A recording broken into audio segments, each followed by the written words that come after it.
that's air conditioned, where maybe you can have some snacks. They've got restrooms. You can watch a movie. You can do Wi-Fi. Ooh, do you have an iPhone? Doesn't everybody have one of these handheld devices, or a laptop, or a computer? You think it's that way in the rest of the world? It's not. It's not. Oh, there's some pockets, but anybody in the United States gets access to this. Folks, the average person in America, I don't like that phrase either, but I'm at a loss for vocabulary here. The average person in America lives better than any king or queen or emperor has ever lived 100 years ago. Ever. Because of capitalism. Because of capitalism. Cell phones, laptops, computers, televisions, we take it all for granted. Radios, we take it all for granted. Look at our Home Depots and Lowe's and Costco's and BJ's and Sam Clubs and Walmarts and Targets. This is unique to the United States. Can you imagine walking into a store? When you walk into one of these warehouse stores, you always say, where are the screws? Where are the screws? Where are the hammers? Where's it? They have everything imaginable. CVS, Walgreens, same thing.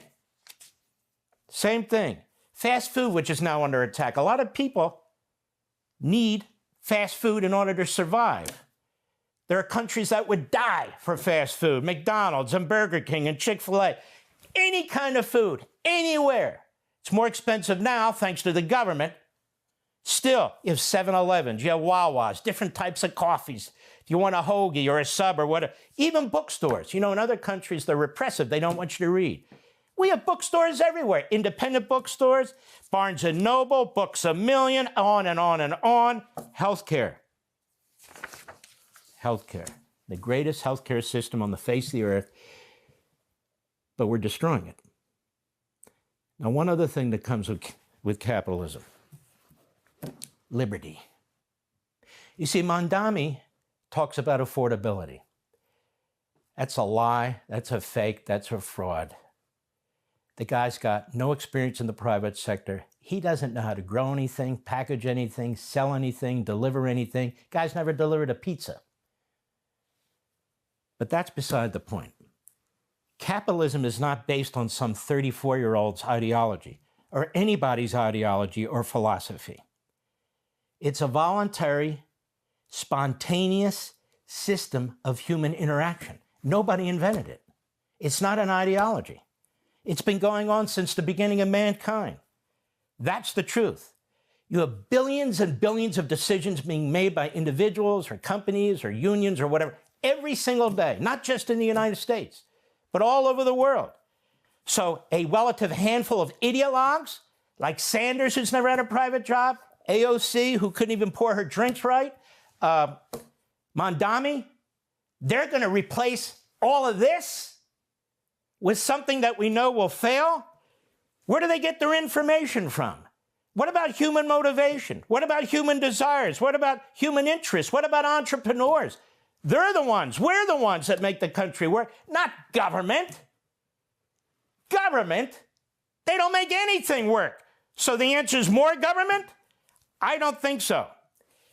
Economic socialism is incompatible with Americanism. The Declaration, the Constitution, the civil society, individual liberty. If you want to be poor, you want to be impoverished, you want to lose your liberties, join the Democratic Socialists, aka the Marxist Islamists. 3 cheers for capitalism. Joining us is House Budget Chair Jody Arrington. Welcome, Mr. Chairman. It is not your fault. It is not the fault of a single Republican House or Senate member, but it is hard to imagine hungry children and unpaid workers. No, and you would think Democrats would break with the political pressure from their traditional constituencies like labor unions, like anti-hunger groups, when you have the CNNs and the likes of left-leaning news organizations calling out the Democrats, but they continue to hold fast, sadly, to the notion that the people's suffering is their political gain. As Chuck Schumer said, and I'm sure you've reported, that he believes their party is winning this political game every day the government is shut down. And sadly, we all know the poor and vulnerable families who depend on services like SNAP, which we've already walked off of that cliff, and we will soon run out of money to pay our women and men in the armed services so they can feed their families. So it's not getting any better, it's getting worse. And I think the Democrats have way over miscalculated this politically. But again, they think it's an advantage to them for the midterms to placate the left and continue to pander to them. I think they're going to be sadly mistaken.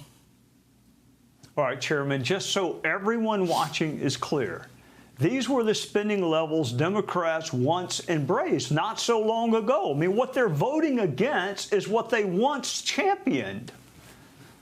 Yes, that's correct. They have championed these policies and this funding level multiple times in a vote for the discretionary budget over the last year or so. But never has any party collectively opposed a clean CR in the budget process.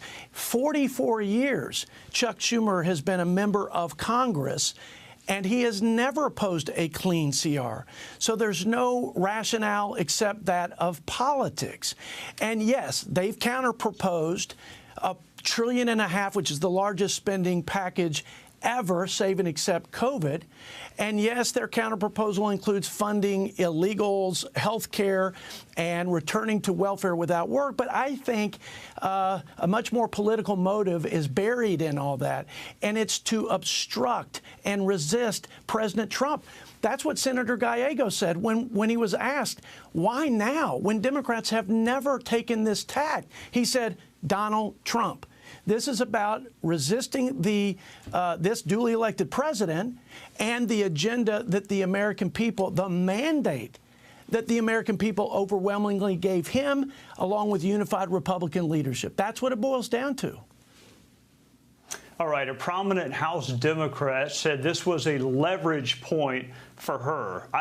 Just to be clear, you mentioned a clean CR. That means you're not using this process as a leverage point. You're not trying to gain some policy gain that you otherwise could not get. This is literally a clean CR, a continuation of the status quo that they all supported, but now they find themselves just not able to do so.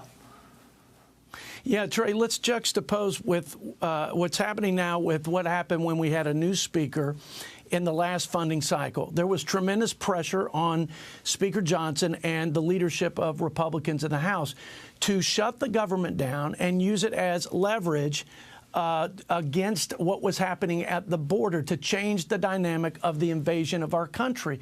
But Mike Johnson and our leadership resisted, and they said, look, we're not going to hold the whole entire United States and the people's government hostage. We're going to negotiate what we can, and then we're going to take our case and lay out the facts to the American people, trust their judgment. And when we did, we changed course. The American people gave us unified Republican leadership, and now we are on a whole different path as a result.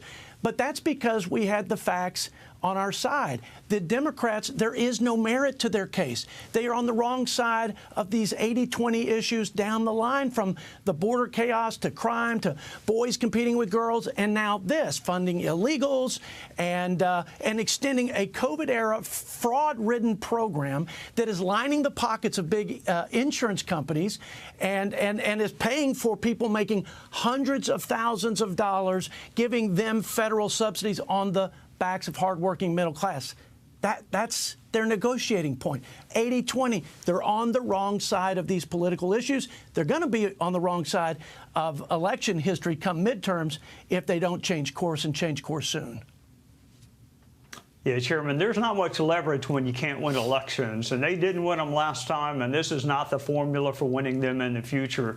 Jody Arrington from the great state of Texas, Chairman of the House Budget Committee, thank you for joining us on a Sunday night. Thank you, Chairman. God bless.